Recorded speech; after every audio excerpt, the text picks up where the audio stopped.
சித்தப்பா சித்தப்பா சொல்றேன் அன்பு. சித்தப்பா அம்மா வேற காலையில வெளியே ஊருக்கு போயிட்டாங்க சித்தப்பா. அம்மா ஊருக்கு போயிட்டாங்களா? அதுக்கு என்ன பண்ணணும்? காலையில இருந்து நானும் சாப்பிடவே இல்லை சித்தப்பா. சாப்பாடு இருந்தா தாங்க சித்தப்பா. சாப்பாடுலாம் கிடையாதுடா, கிளம்பி போடா. சித்தப்பா பழைய சோறு இருந்தாலும் பரவாயில்ல சித்தப்பா, தாங்க சித்தப்பா, ரொம்ப பசிக்குது சித்தப்பா. நாங்களே சாப்பாடு கஷ்டப்படுறோம், எங்கள்கிட்ட வந்து சாப்பாடு கேட்கிறேன். முதல்ல கிளம்புடா வெளியே. சித்தப்பா பழைய சோறு இருந்தா கூட பரவாயில்ல சித்தப்பா, ரொம்ப பசிக்குது சித்தப்பா, தாங்க சித்தப்பா. யார் வந்திருக்காங்க? என் அண்ணன் தாண்டி வந்திருக்கான். என்ன வேணுமா அவனுக்கு? எதுக்கு இங்கே வரான்?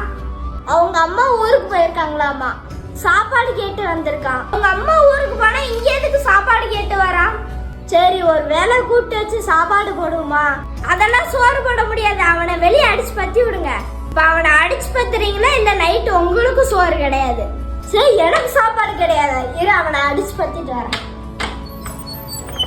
டேய் சாப்பாடுலாம் கிடையாதுடா, கிளம்புடா. சரி சித்தப்பா, கொஞ்சம் தண்ணினாலும் கொடுங்க சித்தப்பா, குடிச்சிட்டு போறேன். இப்ப போறியா? மட்டை கம்பை எடுத்து அடிக்கிட்டா. சித்தப்பா சித்தப்பா ப்ளீஸ். நீ சொன்னா கேட்க மாட்டேன்.